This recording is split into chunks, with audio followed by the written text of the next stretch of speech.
দুর্নীতির মাধ্যমে রাজনৈতিক এজেন্ডা বাস্তবায়নের হাতিয়ার হয়ে ওঠার ঝুঁকি এড়াতে একক ব্যক্তি বা গোষ্ঠীর হাতে একাধিক গণমাধ্যম না রাখার সুপারিশ করেছে এ সংক্রান্ত সংস্কার কমিশন।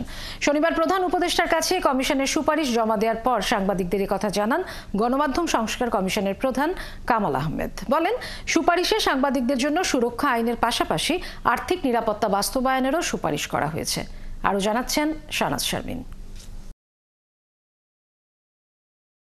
গত বছর 18 নভেম্বর জ্যেষ্ঠ সাংবাদিক কামাল আহমেদকে প্রধান করে গণমাধ্যম সংস্কার কমিশন গঠন করে সরকার।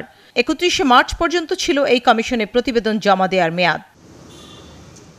সারা দেশে প্রায় 1400-র বেশি মতামত পর্যালোচনা করে শনিবার দুপুরে প্রধান উপদেষ্টার বাসভবনে অন্তর্বর্তী সরকারের প্রধান ডক্টর মোহাম্মদ ইউনূসের কাছে 20টি সুপারিশ করে একটি প্রতিবেদন জমা দেয় কমিশন। পরে কমিশন প্রধান সাংবাদিকদের বলেন, গণমাধ্যমগুলো জনস্বার্থে কাজ করেনি। মাধ্যমটি ছিল কালো টাকা আর রাজনৈতিক যোগসাজশে ক্ষমতাসীনদের এজেন্ডা বাস্তবায়নের ক্ষেত্র। এর জন্য গণমাধ্যমগুলোকে পাবলিক লিমিটেড করার পাশাপাশি একজন মালিকের একটির বেশি মিডিয়ার মালিকানা না রাখার সুপারিশ করা হয়েছে। পাশাপাশি বলা হয়েছে, গণমাধ্যমকে পুঁজিবাজার অন্তর্ভুক্ত করতে হবে। গণমাধ্যমের যে ওনারশিপ একক হাতে কেন্দ্রীভূত থাকলে সেটাকে যে ব্যক্তির স্বার্থে ব্যবহারের চেষ্টা হয়, পারিবারিক স্বার্থে ব্যবহারের চেষ্টা হয়, কোম্পানির বা নিজস্ব গোষ্ঠীর স্বার্থে ব্যবহারের চেষ্টা হয়, সেটা থেকে বেরিয়ে আসার প্রতিকার পাওয়ার একটা উপায় হচ্ছে যে এটা যদি পাবলিক লিস্টেড কোম্পানি হয়। সুতরাং আমরা সুপারিশ করেছি যে বড়, বৃহৎ এবং মধ্যম আকারের যত গণমাধ্যম কোম্পানি আছে তাদের উচিত হবে পাবলিক লিস্টেড কোম্পানি করা, শেয়ার ফ্লোট করা এবং সাংবাদিক কর্মচারীদেরকে তাদের শেয়ারের অংশীজন বানানো, শেয়ার দেওয়া। এটা আমরা প্রস্তাব করেছি। আমরা ক্রস ওনারশিপ এটাও বন্ধ করার প্রস্তাব করেছি। ওয়ান হাউস ওয়ান মিডিয়া, এর চাইতে বেশি হতে পারবে না। কমিশন সাংবাদিকদের সুরক্ষা ও নিরাপত্তার জন্য সুরক্ষা আইন করার পাশাপাশি আর্থিক নিরাপত্তা বাস্তবায়নেরও সুপারিশ করেছে জানিয়ে তিনি বলেন, এটি বাস্তবায়নে চাকরির শুরুতে গণমাধ্যম কর্মীদের জন্য বিসিএস ক্যাডার সার্ভিসের 9ম গ্রেডের সমান বেতন ও ঢাকা ভাতা চালু করতে হবে।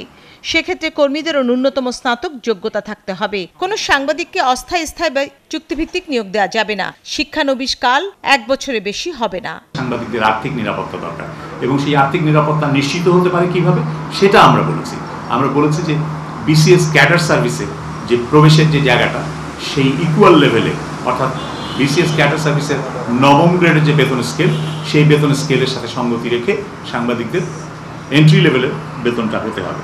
সারা দেশেই এটা হতে হবে।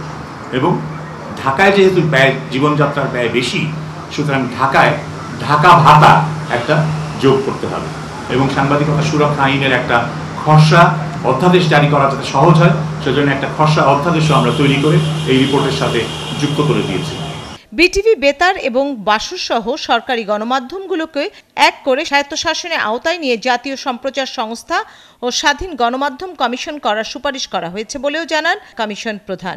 আমরা তাই বলেছি যে দুটিকে একীভূত করে একটি জাতীয় সম্প্রচার প্রতিষ্ঠান গড়ে তোলা হোক, যে জাতীয় সম্প্রচার প্রতিষ্ঠান তার অধীনে যে জাতীয় সম্প্রচার প্রতিষ্ঠান স্বাধীন একটি পরিচালনা পর্ষদ পরিচালনা করবে। বাসুসকে যদি জাতীয় সম্প্রচার সংস্থার সাথে একীভূত করে জাতীয় সম্প্রচার সংস্থার বার্তা বিভাগ হিসাবে দাঁড় করানো যায়, তাহলে সেটা সরকারের সম্পদের শ্রেষ্ঠ ব্যবহার হবে। শাহনাজ শারমিন, 71, ঢাকা।